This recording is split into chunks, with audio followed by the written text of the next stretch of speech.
Hi. Hi. We're paper clipping today. Yes. Cutting back on our staple usage, I guess. Guess we are. We lost the stapler. Oh. Did you lose it? Can't find it. I believe you have my stapler. That's my stapler. This It's is my probably stapler. upstairs with those characters. How are you? I'm good. Happy Friday. Happy Friday. We'd love to see it. It's a freaking weekend, baby. Welcome to Disrespectfully With Katie Maloney. and Dana Cathan. Unapologetically. We're here to do what we want to do. Spilling the tea. Babe, you're going to see the power of women, like disrespectfully. You're about to take off to Tokyo. Tokyo. I'm so excited. Coming for in you. hot. Yep. By the time we're listening to this, I am probably panicking in terms of getting things ready. And I've actually had 2 nightmares last week about Japan, specifically forgetting to pack.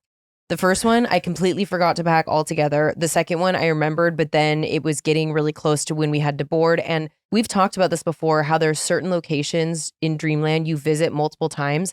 One of them is a weird mall for me. One of them is Jurassic Park. And then one of them is this airport. I've been to this airport several times in dreams. And the seats Is it in the Denver airport? it might as well be. The seats in the plane are weird, but I brought Laszlo with me and I forgot her litter box and a water bowl. So I'm like panicking, looking through the plane for a water bowl for her. And then she had to take a poop and there wasn't, a kitten area, and it was just a nightmare. And then, in this nightmare, I was in first class and the seats didn't recline.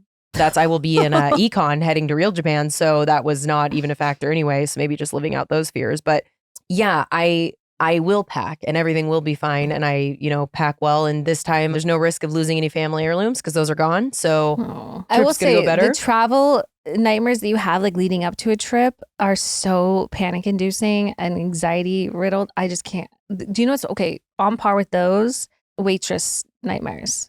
If you work in a restaurant, you know what I'm talking about, when you have, and you're just like in the weeds, you can't catch up, everything's going wrong. Like I used to have those all the time. I had one of those the other night randomly because I went to something about her and we were leaving, we were walking to the car and I saw Guillermo and I was like, oh, Guillermo, hi. And just like briefly chatted to him. And as we left, I was like explaining to Nick, like, oh, Guillermo is one of the owners at Sir. Like I've known him forever and a day. That night I had a dream I was working at Sir and it was just stressful as ever. So what happening in it? It was that you were just like busy with tables, forgot orders, or was it that the cameras were there? No cameras. It was like old school Sir days. And like I remember I walked in. Well, first I'd seen like everyone was going for like a party, like they're all like dressed up, people from the show, like my old cast member. And they're all going to Tom Tom, but I was coming to work at Sir. And Lisa was there. And I'm like, yeah, well, everyone's at a party, but I had to work tonight. I haven't worked at Sir in so long. But yeah, no, it was just one of those things where it's just like, it was busy. You're getting double sat, triple sat, your drinks, you forget to like bring the drinks out to this person. You completely forgot to greet this table. Like you're just like in the weeds the whole time. That's what my dream was. I'm like, all right, well, that was weird. That's pretty much how it looked for me when I was serving in real life. We've talked about this, that you were good at it. It was something you could manage. I was always the person where it's like, there's nothing worse than as a server, this fear. When you're like, wait, why doesn't that table have their food? And you go check the computer and you're like, oh, I didn't put their fucking food order in and they should already be eating. And so you have to run to whatever food runner you can flirt with or chef that and you're like, please put this, do this. Rush it. I rush it. This needs to be out in 30 seconds. Yeah. And it just sucks up everyone's chi. It's a bad time all around. or It's just such a bad feeling. when you're just like stuck at one table and you're just seeing them seat table after table while you're still at one table and you can't get away from that one table. Anyways, wow. If you know, you've been there. It's nuts. Totally. So hopefully the horrors will decrease about this trip because it's going to go great and I'm going to pack.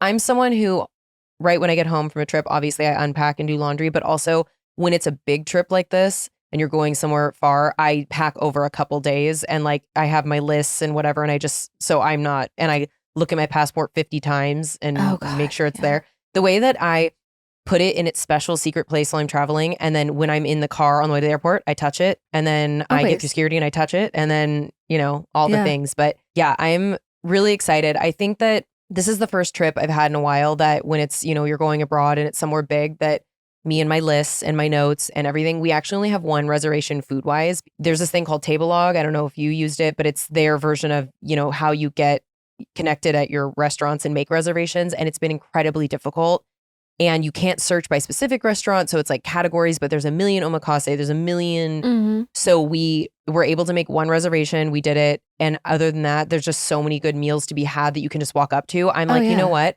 I really just want to go with the flow on this trip. Like I said, you got to go to Golden Guy. If you're in Shibuya, like there's like tons of like great, they have incredible arcades there. Mm-hmm. And then also karaoke where you can like put on outfits and things. Well, Nick actually made me feel better last night about the Mario Kart thing. He loved doing that. And I've seen mixed reviews. Did you get your license? Yes. For that? Okay, yeah. good. So that's one of the things is I can't be bothered. You have to go to AAA in person to get this permit. It's a Ponzi scheme. You pay $35 basically to have it, but they tell you nothing about your driving skills. Like, no, it is what it is. But the only reason I did it is I was visiting Katya and there was one right by her place. So she made me go do it. So we are doing it. And Nick was like, that was one of the more fun things we did. I'm really excited. Oh, I loved that we did it. We did that like our last day that we were there. It was so much fun. I was a little nervous because they drive on the other side of the road, Mm-hmm. But when you're in like a little go-kart, you're not sitting on the other side of the car driving. But because you all like travel together, but there's still like you're driving in the street with other cars. And I just was like nervous about getting left behind. I did get left behind at one point. At a light. I got stuck at a light. Just like they pulled over and waited, but I was like, I'm not being the caboose. Oh my God. I'm so glad you just told me that. Absolutely not. That's like in. Well, you drive like a maniac. You're going to be passing the guide. But, I was just a little timid in the experience. But I dressed as Luigi. Okay. Well, it's like in Splash Mountain when you're in the caboose there and that person's getting soaked. So yeah, I'm not going to be doing that, but great. It'll be very fun and I'll be so excited to tell you guys about it when I get back. We were just talking about, I'm also doing Kyoto and then Nara. If you know Japan at all, Nara is where the deers are that are domesticated and it's very much their city. So everyone caters to them and they bow and because they have cookies everywhere you can buy and feed them. And so that's a dream for me is to just follow deers around that will look at me. Just go have like a ceremonial tea. There's plenty of places to do that. It's beautiful. I had something horrible happen to me that I forgot to tell you about. Can I ruin your day for a minute, obviously? Yes. And then we're going to kick it back up with Heauxmetown Heroes. You don't have a choice in that. The worst thing happened to me, and I have to assume it's okay, but when we were getting back from Malibu, I was coming off the 101 at Laurel Canyon, and it's a red light. All of a sudden, this little black dog runs past and runs back. And I'm like, there's a dog.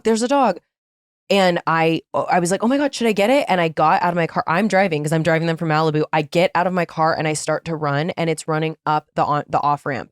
But it was running so fast that I couldn't have, like another girl was getting out of her car and she was like, is that your dog? And I was like, no. And by the time I started running, it was so far, I wouldn't have been able to catch it. But let's just say a little blessing and a prayer. I am assuming that it ran into the bushes and someone followed it in there, preferably their owner. They took it home and gave it a biscuit. So that's what I think happened. But I wish that I could shut off my empathy well because it ruined the rest of my day. I was thinking about it, getting ready for the Oscars party. It was so sad. I have those nightmares all the time that one of my dogs is going to get off leash and they're such ding dongs. They don't understand traffic that they're just going to run into it. Oh God, I can't. Well, it was just intrusive thoughts. No, an intrusive thought. It was so scared. That's why it was running like that. And I was just like, if I'm kind of mad at myself but you're like, wait, there's a dog. It took me a second for my brain to register and I tried, but. Oh my God.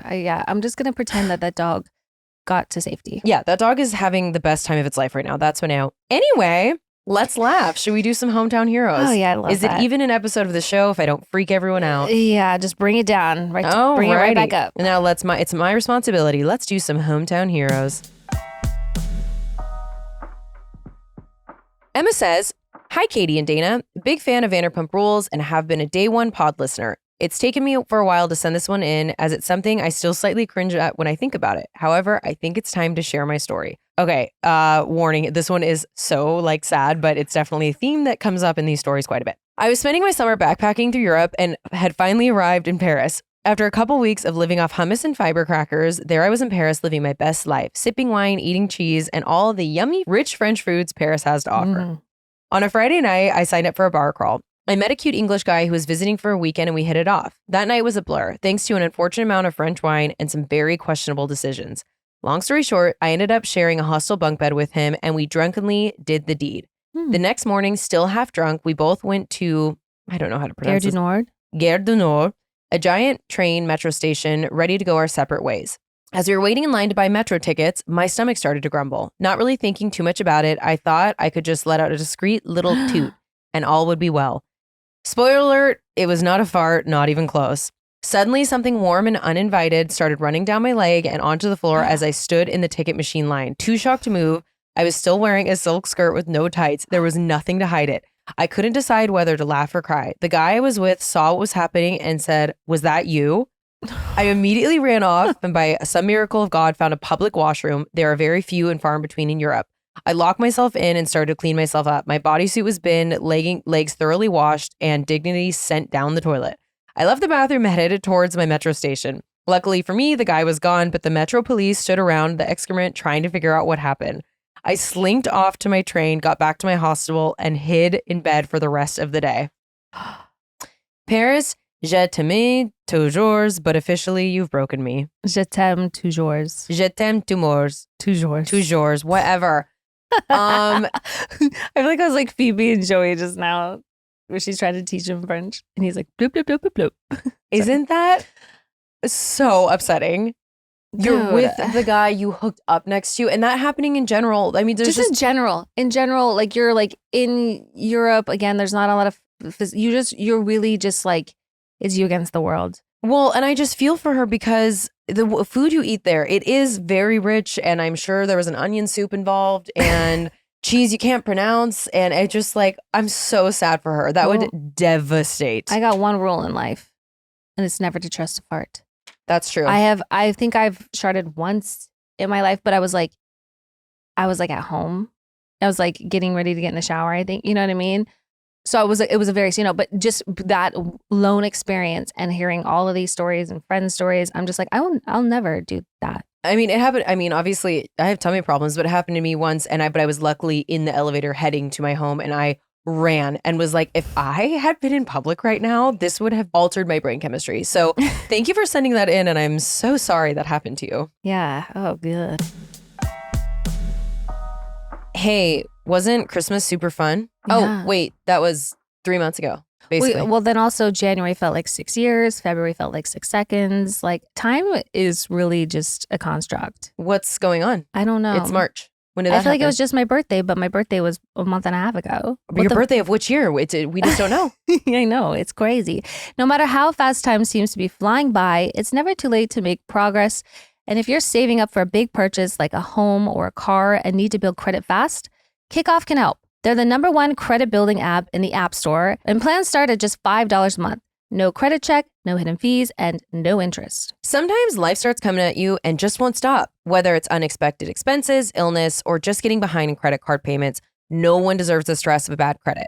That's where Kickoff comes in. Kickoff is a credit line for credit building, not everyday spending. If your credit is under 600, you can jump like 28 points in your first month. Kickoff is a smart, legit credit hack with no catch, no credit check, no hidden fees, and no interest. It's simple. You make on-time payments, credit bureaus see good behavior, and your credit grows fast. Kickoff is affordable, easy, and effective. Start building credit immediately for only $1 your first month. With AutoPay, you never have to worry about missing a payment, so you can build your credit in your sleep. Sign up in minutes from your phone, no credit check, cancel at any time. Kickoff is the #1 credit building app out there. It has over 100,000 positive reviews on the App Store, and 98% are 5 stars. Building credit can happen faster than you expect with Kickoff. Don't wait and get your first month for just $1 at kickoff.com/disrespectfully. That's Kickoff without the C. Get 80% off at KIKOFF.com/disrespectfully. Must sign up via getkickoff.com/disrespectfully to activate offer. Offer applies to new customers first month only, subject to approval. Offer subject to change. Terms and conditions may apply. Points not based on Equifax Vantage Score 3.0. Changes for Kickoff users starting under 600 who made their first one-time payment between January 2021 and March 2024. Payment and credit activity outside Kickoff can have an impact on your credit. Individual results may vary. You know, when it comes to grocery shopping, I've got this problem. You don't do it? I hate it, actually. That's right. Crazy parking lots, people slamming their carts into me when they don't respect the rules of the aisle. It's terrible. All around, I hate it. But that's all changed thanks to Hungry Root. It's the easiest eBay to eat healthy. Hungry Root is like having your own personal shopper. They take care of the weekly grocery shopping, recommending healthy groceries tailored to your tastes, nutrition preferences, and health goals. They make it easy to eat high-quality, nutritious food and achieve any diet or health goals from anti-inflammatory to gut friendly because hot girls have tummy problems, gluten-free, dairy-free, high protein, and more. They make grocery shopping simple and stress-free.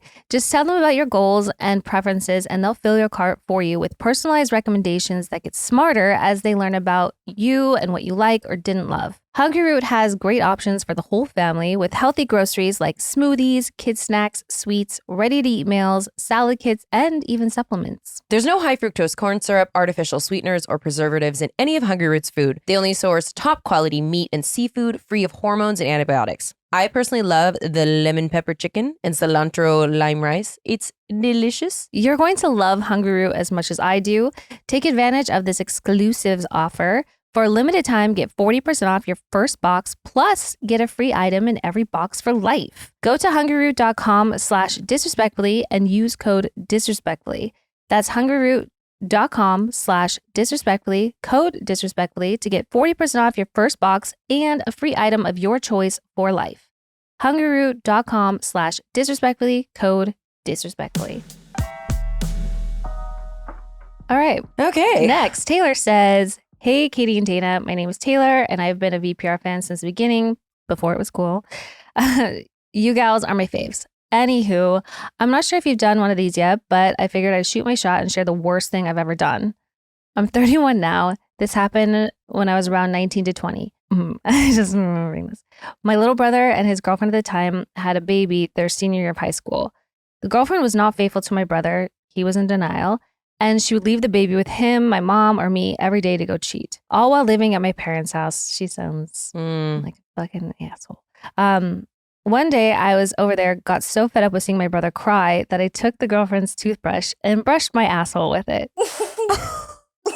I walked by the bathroom the next morning while she was brushing her teeth, and it filled me with absolute joy. Flash forward to now, my family's still raising my niece as a village and very happy to do so. Although I'm sure I have some serious karma coming, I will never ever regret it.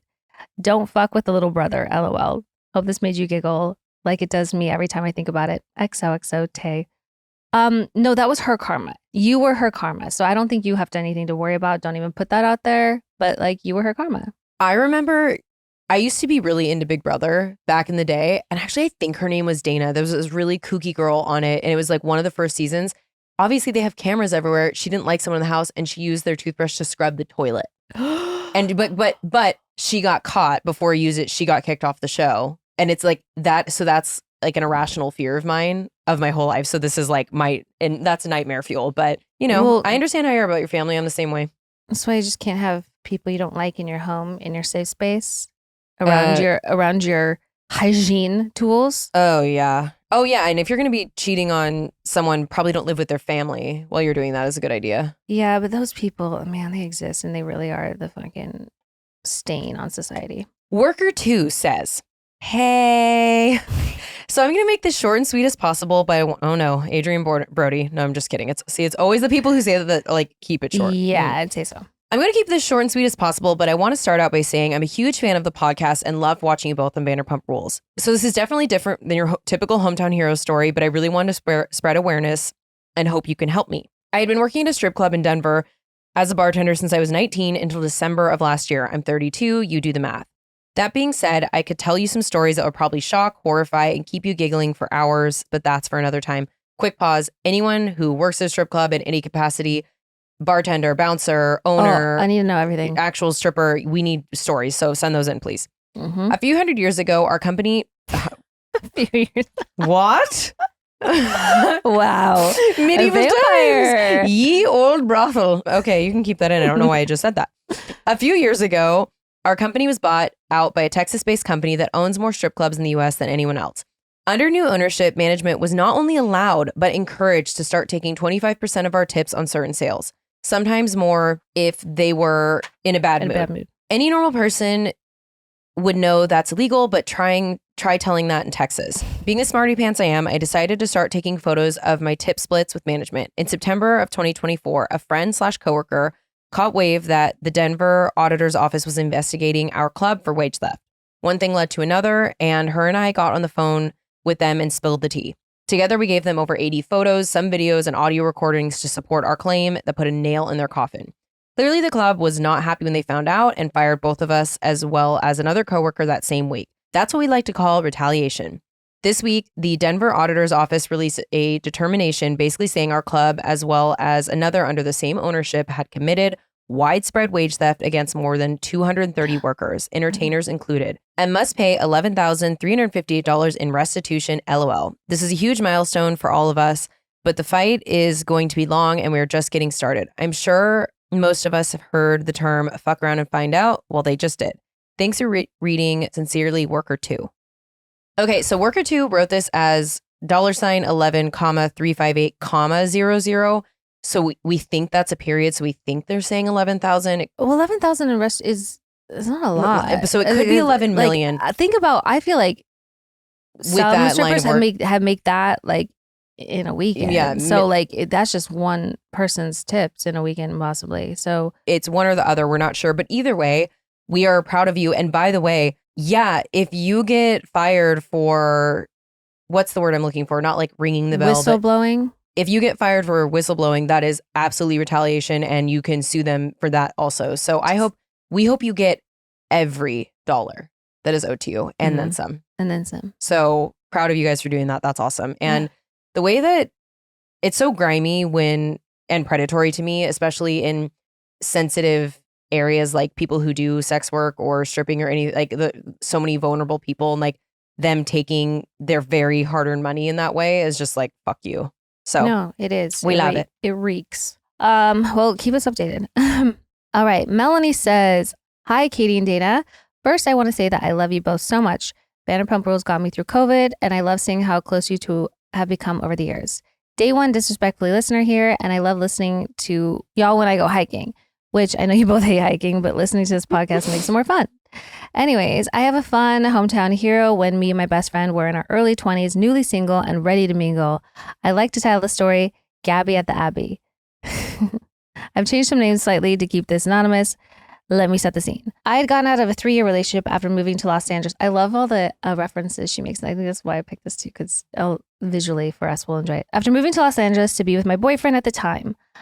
I won't talk about him because he's a bit of a dick and consistently exhibited basement behavior while we were dating. Meanwhile, my bestie since we were 12 years old, Gabby, who lives in Atlanta, had also recently got out of a 2-year relationship with her girlfriend, who is also in the basement. Licking our wounds from lost love, Gabby came to visit me in Los Angeles for a girls' weekend. And what a weekend it was. One night, we decided to go to Jumbo's Clown Room, an LA treasure. I think it was my 25th birthday there. We love Jumbo's. I fucking love Jumbo's. After making friends with the dancers and bar hopping, we ended up at the Abbey in WeHo. Another just... classic. Yeah. Pink Pony Club. A self-described makeout slut, Gabby was on a mission to make out with as many people as possible in the Abbey. When I say she'd probably kiss between 7 or 10 people that night, I'm not lying. Good for her. Go, Gabby. I don't say this to shame her. Girl is a social butterfly and has game. What can I say? She had also unfortunately lost her phone in the bathroom. This will be important later. Feeling a bit competitive, I too became a makeout slut. Gabby and I have the kind of relationship when one says jump, the other one says how high. We were going through a hard time and honestly, we were doing things for the plot, so why not? Absolutely. Absolutely. When we ended up splitting up and weren't able to find each other until the end of the night, when the doors of the Abbey closed, Gabby comes out of the building with 3 dudes, ready for an after party. I begged the responsible one, said we should go home. Gabby, on the other hand, decided to get in an Uber with these 3 gentlemen. Not wanting to leave her side, especially without a phone, I get in the car and we head to these dudes' house in Laurel Canyon. Yeah, they're really hitting every landmark, aren't I know, right? You went all over town. We get to this house and Gabby immediately goes to the room with one of the guys. I go out to the patio to look over the canyon view. And one of the other guys comes out to start a conversation about how he's Leo, his astrological sign, and has a lion tattoo. I roll. I'm clearly not interested, but this boy was persistent. I go inside, sit on the couch, and he starts playing Macklemore-esque music videos, saying how he wants to be a musician, is only out in LA for the weekend, and how he'd really like to get to know me. Double eye roll. I told him if he would shut up, I'd maybe be down for a quickie. Listen. Oh, we listen and we don't judge. LOL. That's right. He gets a condom and is literally 3 pumps when all of a sudden I see Gabby's head peekaboo around the corner and she calls my name. Mid pump. Sorry. I tell her, go away, Gabby, but she comes around the corner, stands over us, and says, Mel, we've got to go. Leo the lion, still inside of me, freezes, unsure what to do. I politely ask him to get out of me, get her into an Uber, and ask her what happened. Turns out Gabby forgot she was on her period and ended up massacring blood all over this guy's sheets. If you ever see The Godfather with the horse head in the guy's bed, you could probably imagine a similar scene. The next morning, we go to Sherman Oaks, In-N-Out, which I just went there yesterday. Shout out to that In-N-Out. And get hangover burgers. Full of shame, but also proud of our game. We recall the events of the night. Gabby puts her hands in her face and immediately needs to go to the bathroom because her hands still smell like penis. Oh my God. Yuck. Oh, and you're eating a burger. Ugh. Maybe a gross visual for the pod, but let me tell you, I've never laughed so hard in my life. Also, we all know that's not, we're saying yuck because it is yuck, but like I've had penis hands. We all know. We've all had penis hands. Everyone's had penis hands before. Exactly. Yeah. I then had to drive out to Riverside to get her lost cell phone before her flight home. But that's a story for another day. Jesus Christ. This is like the Hangover movie. Truly. Thanks so much for listening. I hope this wasn't too long, but moral of the story, don't lose your friend at the Abbey and always bring a friend with you when you're having makeout slut night. Also, Allie, 100% right to be suspicious of Sandoval. Nothing good happens at the Abbey after midnight. We all knew that. Yeah. Kay, love you both. Thanks. Bye. What a week. Okay. Also, I'm so glad you went with her. Like with the second you heard she was going to go with or without your phone. Don't separate from your friends, especially if you're going to an afters or somewhere, another party. Even if you're tired, go with them. Make sure it's okay. Yeah. I think I've told a story about that similar where this doesn't usually happen for me, but a friend was visiting me and we met two guys out and we're drunk. I went in my room. She was like on the couch with the guy. We started hooking up. That was the guy that bit me a bunch and gave me bruises. What the fuck? He was a slob kebab and he was so wasted. And he thought he was being sexy and he almost split my lip. And we weren't even having sex. We were just like starting to hook up. And on the fifth time, I was like, get your clothes on. You're leaving. And he was like, why? And I was like, because this is awful. Because you're trying to eat me. Yeah, and not in a fun way. And it came out, my friend's like tits were out and he was on top of her. And I was like, sorry, you and your friend leave my house. I'm not doing this. Get the fuck out. Anyway, he bruised my lip. So the next day it was brown. Basement. But Basement I hater. just liked how I could visualize every portion of that night in all those areas. I hope you're both healed now too. So great that you guys had a little girls weekend after breakups. Mm-hmm. Courtney says, hi, Dana and Katie. Love you ladies in the pod. I know you enjoy the freaky paranormal ones, so I thought I'd share one of the worst nights of my life with you. Wonderful. A few years ago, a group of our friends got an Airbnb for a ski weekend. The place was on the older side, but it was pretty nice, so we didn't think anything of it. Looking back, our first red flag should have been that it was an old schoolhouse that had been turned into an Airbnb. Yep. Anyways, the first 2 nights were fine. Lots of music and drinking, so no one really noticed anything aside from the second night when the fire alarm went off for no reason and wouldn't turn off. There were only 2 people there at the time, but we still didn't think anything of it. The last night, a lot of people went home, so it was just a handful of the skeleton crew left. Once it got dark, we heard the spookiest doorbell go off and immediately freaked out. We had someone check around the house to see if anyone was messing with us, but no one was there. We all checked the doorbell and none of them made that sound that we had heard. We were so creeped out, but didn't hear anything again, so we went to bed. As soon as we got in bed, the doorbell started going off again and continued to go off throughout the whole night. No thanks. Despite us being paralyzed with fear and not sleeping 1 minute, we thankfully made it to the morning. But when we went downstairs and looked out the window, there was a pile of sticks stacked in a strange formation in the front yard. Safe to say we were ready to GTFO, but as we were leaving, the first person in the driveway's car wouldn't start, so everyone was stranded until the mechanic could come out. Long story, but I've never been more thankful in my life to be alive after that one. Life lesson, properly vet any place that you're renting moving forward. Thanks for listening. A few years ago, do you have like the Airbnb link to this? I want to see what this looks like. Please send this in if you have it. We want to take a look at it. But the old school, we all immediately are hearing the soundtrack of children laughing, right? Like the creepy.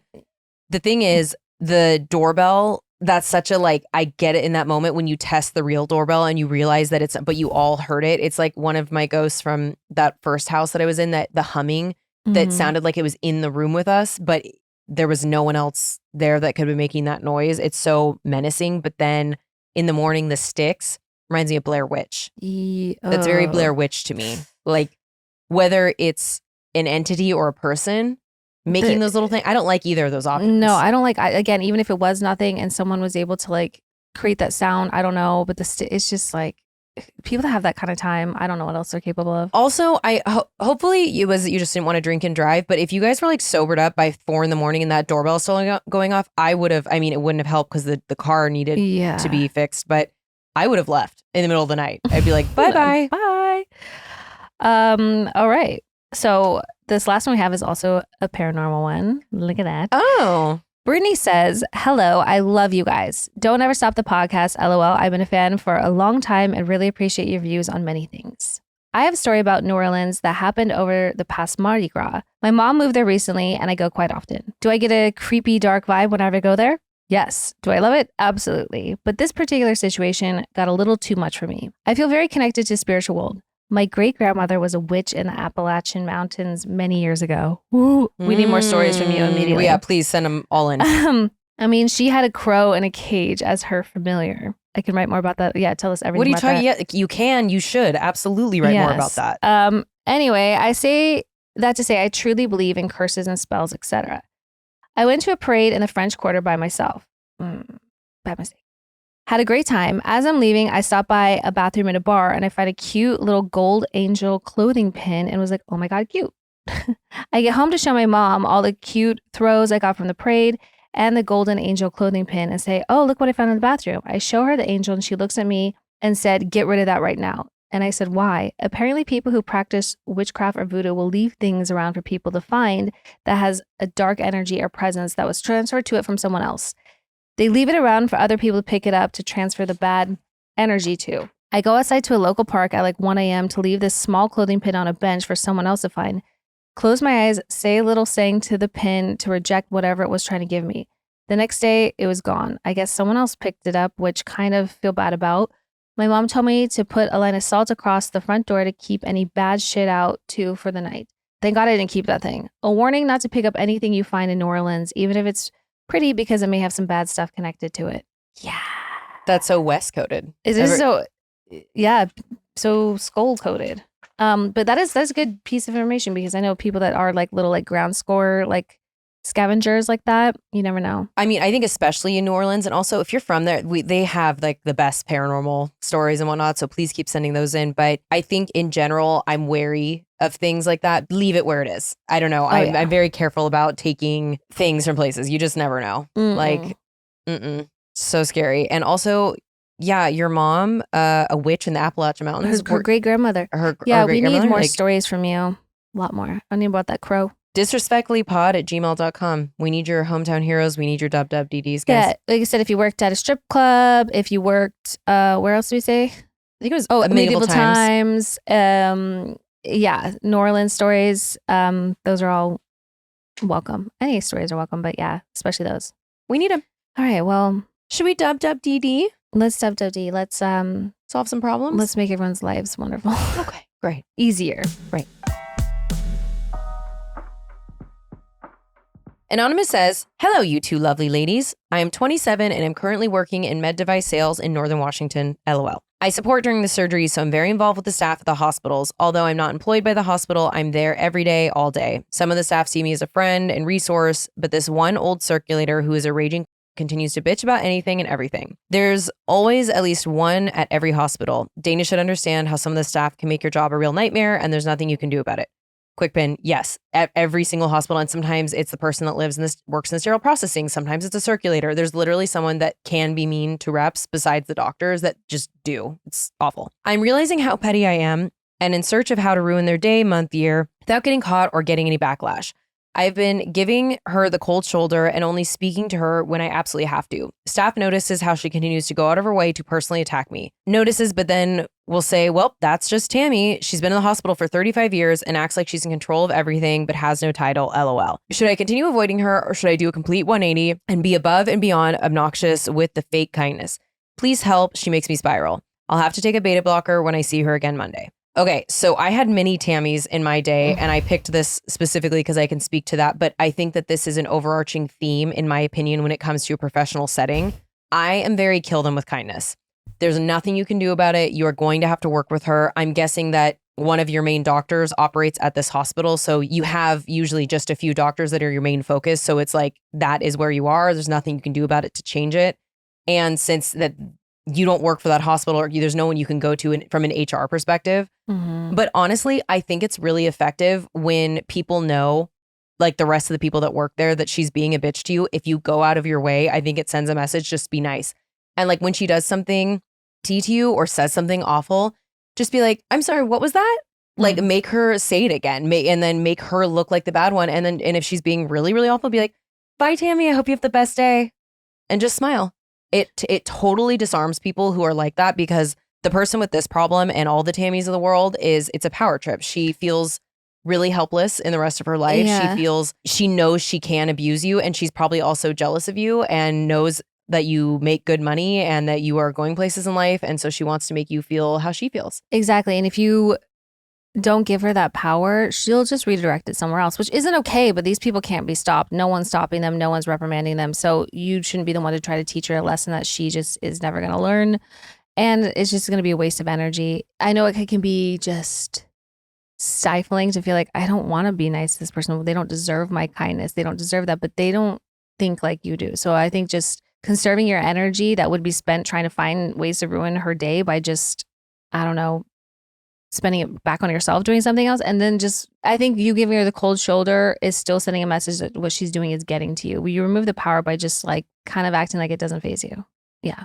I also agree with you. Like, she has her own karma. Her life is her own karma. So there's no need to try and get back at her. However, just a quick little incantation. If anyone in life is ever making you feel small, write their name on a piece of paper and fold it away from you and put it in your shoe.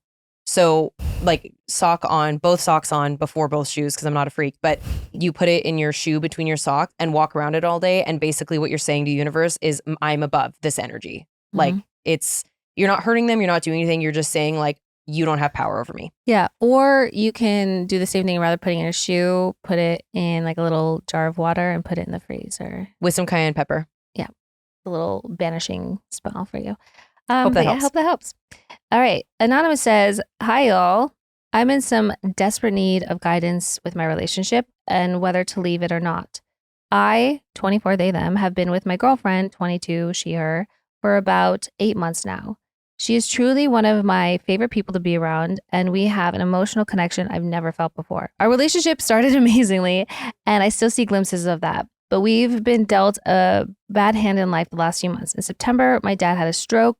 Then Hurricane Helene destroyed our town, Asheville. I'm really sorry to hear that. And flooded my house. On top of that, the election caused tension as a queer couple. Now, the last couple of months, I've been the primary caregiver for my mom post-op after she was diagnosed with breast cancer. All of this is while I'm still working full-time job, though my girlfriend has unfortunately not been able to find a new job after losing hers in the storm. My struggle is that since around the holidays, we seem to be fighting too much for such a newer relationship. We seem to talk in circles and both have a habit of picking apart the other's behaviors and turning it into a fight. It's gotten exhausting and disheartening. I often feel I'm giving so much more to this relationship than she is, which she denies. I love her so much, and want to be with her. I just don't know if I should be with her. Do I stay and we keep trying to improve the relationship? Is all this really because life has been hard lately? Do I leave now while I'm still feeling unhappy and unfulfilled? Please help. Yeah, no, you have been going through the most as just like an individual, and having to take all that on and the burden of like your father and then your mother and everything you went through with that storm. I mean, that would literally break anyone down. So like everything you're feeling is totally valid and natural, and it will take a toll on a relationship 100% if you let it. It's going to put strain on it, but I think recognizing that all of these outside influences are what have contributed to maybe the fighting and the bickering and picking at each other. But I think in those moments, being able to recognize it and pulling yourself back from it and having conversation of being like, this obviously I don't think is about you or I, and we're kind of taking it out on each other, and we need to stop being punching bags to one another, and having that kind of conversation about what actually is happening rather than just thinking that the relationship is doomed. If you do that and it still doesn't recover, then but I think just kind of taking that approach to it of recognizing that these outside contributing factors are hurting your relationship, you can both acknowledge that and work together on how to like not let things get to that point. If that makes sense. Yeah, I think sometimes implosions happen in relationships because people are too afraid to just say out loud what's going on because you don't want to lose a relationship. So I feel like if you're getting to this point, it's worth having a conversation and saying, hey, this is what we're up against, but this is how things have been lately. I think we're both unhappy because of it.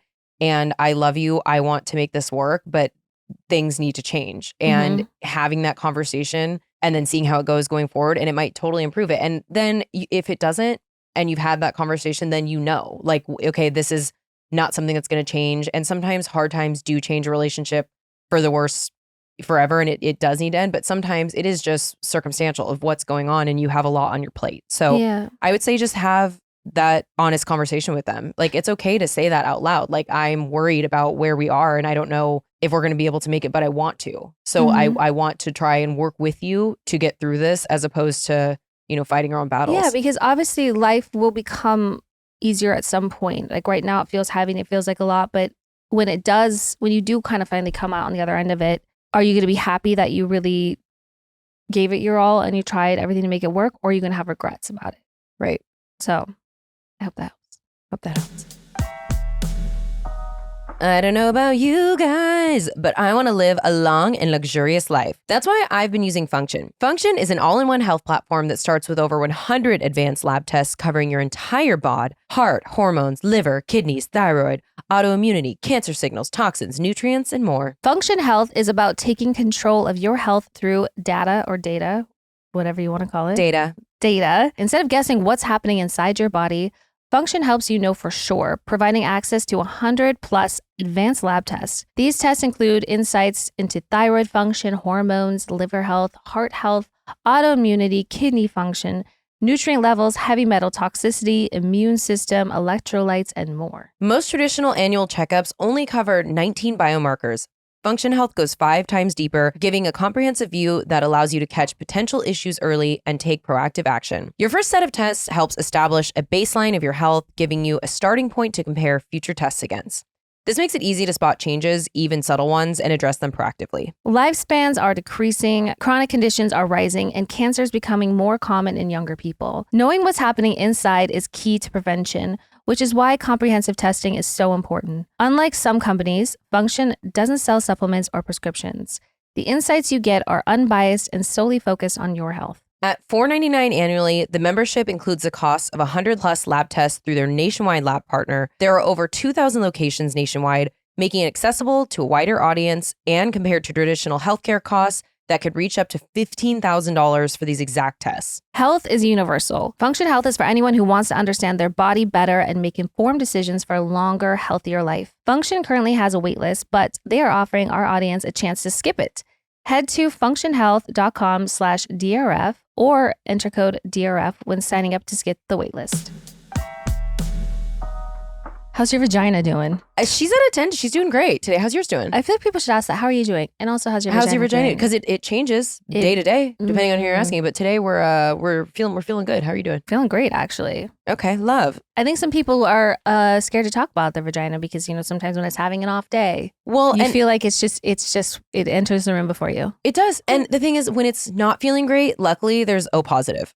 O Positive is a women's health company that offers a range of symptom targeting supplements that support women at every stage of life, from their first period to well beyond their last. They create real, tangible results with ingredients that are backed by clinical studies and shaped by board-certified doctors. O Positive is committed to breaking down stigmas and addressing issues many women experience: hormone health, vaginal health, menopause, and so much more. Their Euro is a probiotic blend specifically formulated to support vaginal health by balancing healthy vaginal pH, supporting healthy vaginal smell, and maintaining healthy vaginal flora. Love. Eurovaginal Probiotic is a blend of 4 powerful strains of lactobacillus products backed by research showing these strains support healthy vaginal odor, vaginal pH, and flora. In addition, Euro contains prebiotics that increase the effectiveness of the probiotics. With just 2 capsules per day, Euro delivers noticeable benefits within 8 weeks.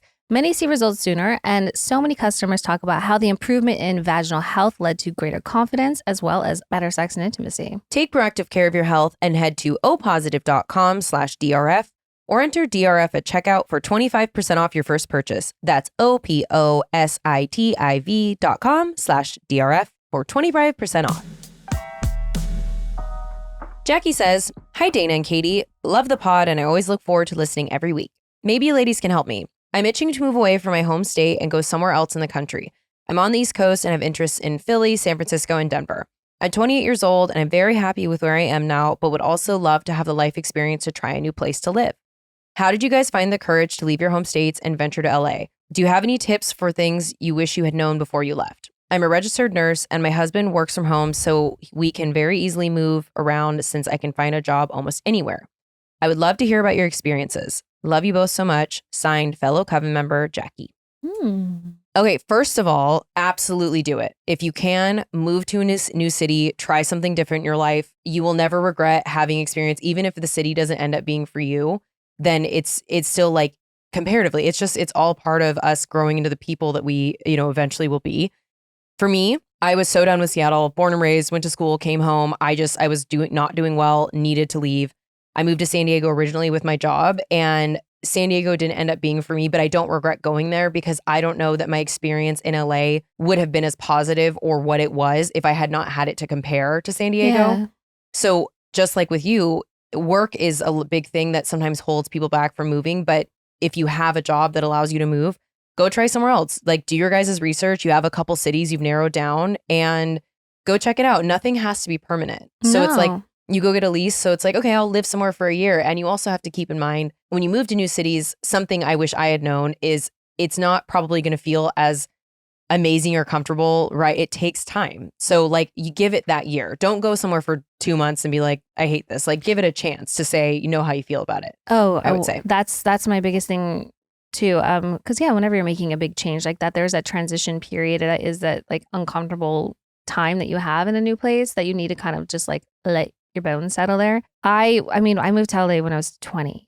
Like I've been here for, I don't know, how old am I? 19 years almost. And I just kind of did it one day. I got a job offer that required me to move out here within a few weeks. And I just did it. So, I was also in a different life phase then.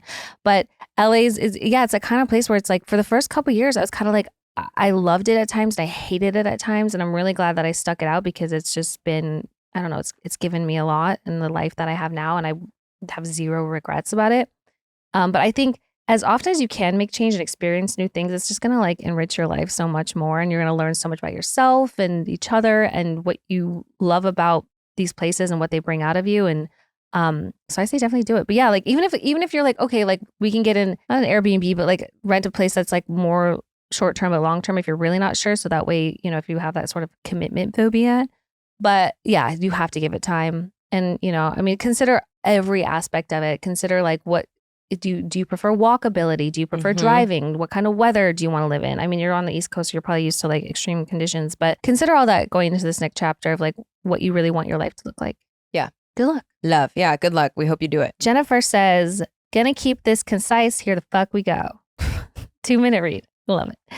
Been married for 6 years, together for 12. We've talked about this for a long time, but my husband and I started dating women as a couple. Basically, we take hot girls out on dates, and if they're down, we all hook up. I love that for you. We spent a lot of time talking this through, exploring hypotheticals, setting boundaries. We even saw a couples therapist for a year before making a dating profile. We're emotionally regulated and slutty. Love. What a hot combo. Here's my issue. We don't have a lot of experience, and for some folks in this area of dating, that's a red flag. We've had a couple of women we were interested in turn us down over it. We started talking to someone who digs us. We've gone on a few dates with her and even recently hooked up together. It's been a great first experience. She's very knowledgeable in the open marriage dating scene. Honestly, she doesn't give me the fanny flutters. Cool person, but no immediate chemistry. Hooking up was hot, and he and I both agree she's a great casual friends with benefit. But she's just not my usual physical type, and I feel really shallow about it. He feels the same way, but he's more interested in us gaining the experience. Am I being a shallow douche? If the sex is hot, doesn't matter if I don't find her hot. I mean, it's meant to be casual, and I'm overthinking this too much. SOS. Side note, if you ever want to talk about ethical non-monogamy more, I'm happy to yap about my experience navigating this area with my husband. I mean, yeah, it's always fascinating. Love you both. Love the pod. Okay, cool. Love you. Bye. Love ethical non-monogamy. That's amazing. Yeah, no, and I think you and your husband obviously spent a lot of time making this decision and have been very methodical and approached it in a very like mature, loving, and emotionally mature way. So I think probably something that you didn't foresee happening is your own personal preferences kind of creeping into this. It was just like you both finding the same person attractive and maintaining that attractiveness. And I think it's okay if like you're looking at it as just a casual thing that you want this person to be someone who is physically 100% your type.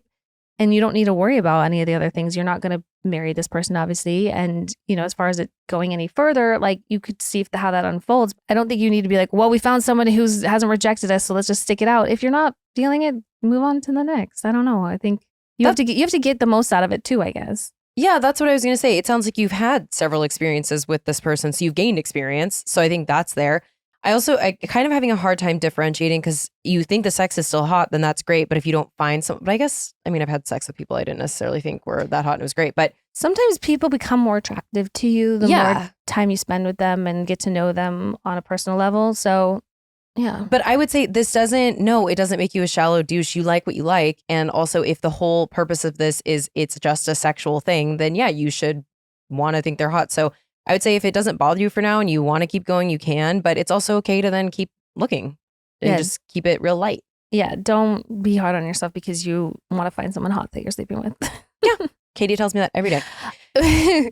But yeah, no, I mean, if you just want to share more, please do. We'd be more than happy to talk about it. Yeah. We'll take those stories any day of the week. Mm-hmm.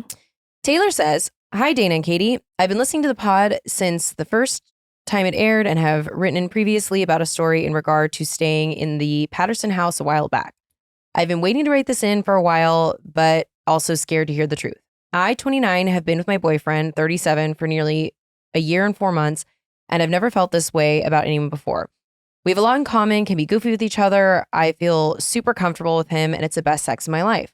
However, we are both hard-headed and stubborn and have a hard time communicating with one another. We moved in together last May because I needed somewhere to go and he needed a roommate, so I have my space and he has his. We fight fairly often because I feel like he doesn't put me first and chooses others, like going out with his friends or getting wasted and partying than taking me out or just doing something sweet. I feel like I'm just the housewife. I cook for him daily and treat him like a king, and he doesn't do the same unless I complain and he feels bad, but it doesn't last for long. He has even told me that I have gained weight since we got together and he would like for me to lose weight so he can desire me again.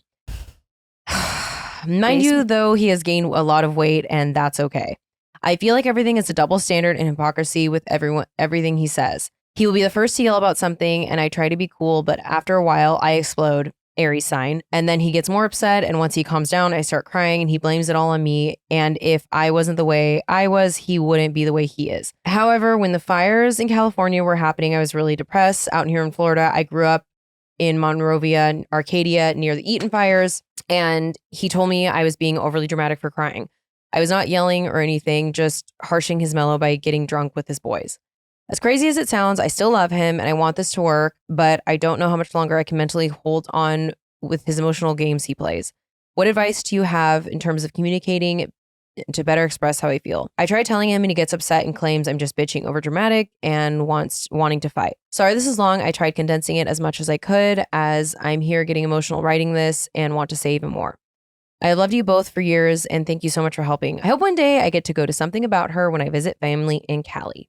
XOXO Taylor. Okay, Taylor, love you so. Boots down. Like, you're a great listener. We need you here. I know you're wanting our opinion on how to communicate better and express things, but I think what you need to hear is you need to break up with this person.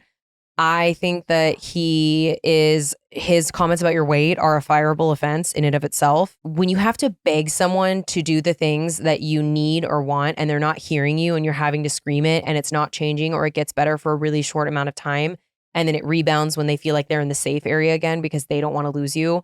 I also think that's a red flag. And I want to hug you. Like, I'm so sad. I can feel your pain in the way that you wrote this. And when he is constantly prioritizing other people and friends and other things, I think that at some point you have to sit down and recognize that this is who they are. They're being loud with their decisions of how they're spending their time and showing you over and over. So in my opinion, I don't think this is going to change. I think you guys have been together long enough that you would know by now. But if you do not want to break up with him or you're not ready, I mean, in terms of communicating, I feel like starting at a time when it's not a fight, because it sounds like you get fired up and you both shout and then it escalates and it's hard to communicate. So having that conversation with him in it coming from a calm perspective and just saying like, look, I don't want to fight, and I really love you. And these are all the great things about our relationship. But these are the things that are really hard for me. And I'm getting to a point where I don't know what to do anymore and I would like to see changes. And if you love our relationship too, I think that we could both benefit from doing X, Y, and Z. So I want to have a conversation with you about it, not something that feels like I'm attacking you or blaming you. Because in any relationship, it takes two to tango. Yeah. That's how I feel about it. I What mean, do you think? No, absolutely.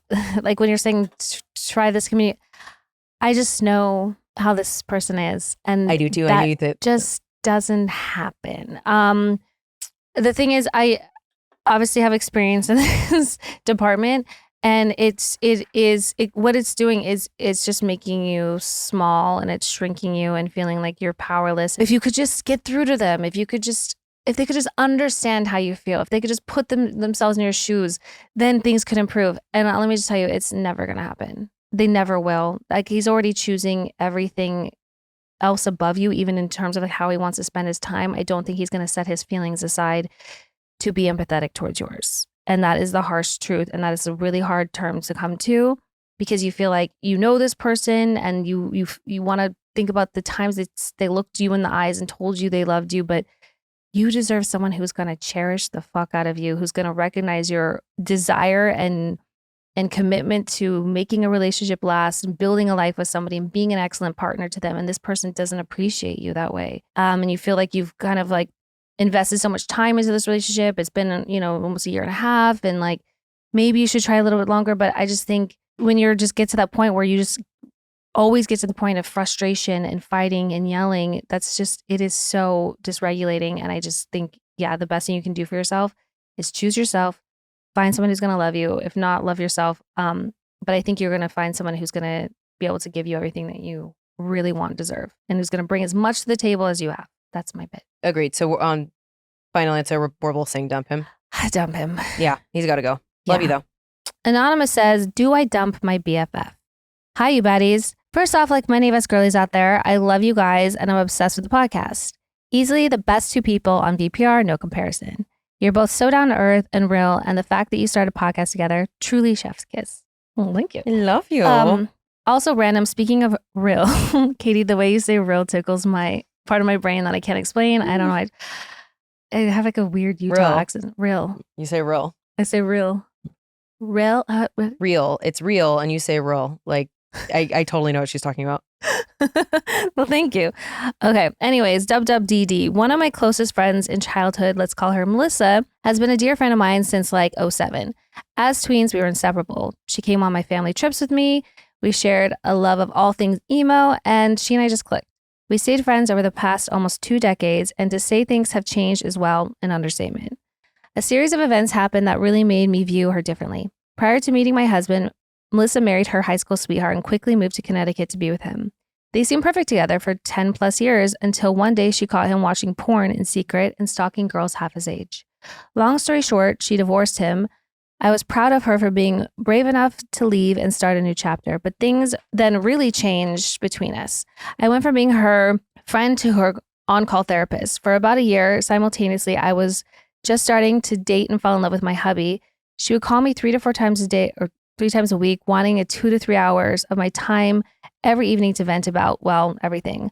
I felt bad. She went through a divorce and was newly single in her late 20s, but slowly I felt myself dreading her calls and texts. She became reliant on my support and it was weighing on me. Fast forward to 2021, on my wedding day, everything was going beautifully and perfectly. Melissa, however, decided that only 15 minutes short of me and my hub saying I do was the perfect time to lecture him about being a faithful man. And for reference, my man is not even remotely questionable for seeming unfaithful, so the lecture was not warranted. Clearly her feelings about her divorce were coming through, but damn, can't you just contain that ish for one night? My husband was kind. He let her vent and then turned to me and said, please keep me away from her. I was infuriated. Not her feelings, but her lack of awareness and inability to put her emotions aside just once. A few months later, me and my husband moved into our new home. Melissa invited herself to come help us move and ended up staying at our brand new home for 4 days. And mind you, she didn't lift a finger. She actually left and visited my friend while my entire family helped us move and then came back to hang when we were done. I found the whole scenario inconsiderate. Again, I was infuriated. Countless instances have occurred since then that made me feel like Melissa and I weren't really destined to be best friends forever and ever. But the problem is she has no idea how I feel. Cue the side I know. I always held her back for fear of upsetting her. She has always been sensitive and had a rough upbringing. I always extended myself to her, even when I probably shouldn't have, because I didn't want to hurt her feelings. But now I feel trapped in a cycle of just tolerating her. I don't feel connected to her at all, and all the things we had in common seem so far away now. My question is, would you try and salvage some type of relationship and communicate all these grievances that have accumulated over the years, or just try to move on with certain boundaries in place? Which I've done. We don't talk nearly as much, and I only answer when I have time for her energy. She's a really good person at heart, but she freaking drains me. SOS. Love you. Thank you for reading. I think you know the answer. Listen, I think you've already done great work by putting a little space and distance between you and her, not like, and you not being someone that she's solely reliant on. I'm wondering, like, does she have any other friends? Does she have anyone else she can talk to? Why is she just consistently and only seems to go to you? Because yes, that can be super, super draining when someone's like you don't have a friendship with them anymore. You're just their soundboard or their punching bag or whatever. And she's clearly acted in inappropriate ways that don't align with you. So I think you have to recognize that while this relationship or friendship served you at a point in your life where things maybe weren't as serious or there wasn't as much like life issues happening, that now you want to be able to protect your energy and not be giving it away to somebody who doesn't respect it and appreciate it. I think trying to air all the grievances now after so much time and things are going on, it would just feel like you've been keeping things from her. I think she might view it as just like, wow, you've just been judging me all this time. Why have you not said anything before? I think that ship has sailed in terms of having to air all that out. I think can just continue to put space in between. And when you do talk to her, just be like, hey, I only have like 20 minutes, but just want to like say hi, say how you're doing. I have this, just try to like manage the conversations that way. And then maybe just slowly over time, it'll just settle into that. But if you feel like you really want to keep this person around, I think that's the only way you can do it in a way that's going to not completely wreck you. Yeah, I think this is a pretty good example of an energy vampire. It's kind of like pretty straightforward, but my take's a little different. I agree with that, but I think that if you want it to be more in a way that is different than how it currently is with the boundaries, I don't necessarily think you should sit down and be like, this is everything we've ever done. But if she does something that like she calls you and then she's going on or whatever and draining you, then say, hey, we need a pause here. I feel like I've been meaning to bring this up, but it's a sensitive topic. And it's coming from a good place if I don't want to hurt your feelings, but this is just a good example of it. So I want to point this out. And then if she asks for more examples, then you can bring up a couple other times and just be like, this is how I feel like our interactions are kind of one-sided. And I'm always,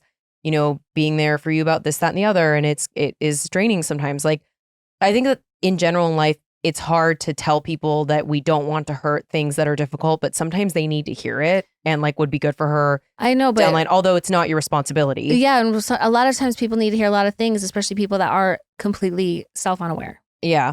So I would say, I think it's totally fair to keep maintaining how you have been. And if it's easier to keep doing that, but if it's something that you feel that's weighing on you and maybe even weighing on you for your interactions, because it's like this lurking thing that you just want to say, there are ways to go about that. And I would feel like a good way to do that is just when it happens. And then in the moment, which is it's a hard thing to do, but then in the moment be like, hey, I have to talk about this. Like you said, moving forward, if there are times that specifically that you can point to in the moment, bring them up. But I think, trying to like retroactively go back and say like, this is something you've always done is probably not going to go over well. Yeah. But there are ways to absolutely bring things to their attention in the moment. I always find it's just easiest when there's something difficult you need to discuss when someone in your life that it's a behavior that's happening, if like doing it in the moment while it's happening is always like the easier way to go about it. But yeah. All right. Well, hope that helps. I hope that helps. Don't blame us if it goes terribly wrong. It probably won't. I'm sure it's going to go great. Again, send in your hometowns and your WWDDs to disrespectfullypod at Gmail. We love to read them. We do. We love to feel close to you. We love clicking our little feet together and being like, oh, these are good. I can't wait to talk about them tomorrow. Yeah. All right. Well, I need to pack. So, okay, love you. Bye. Love you. Bye.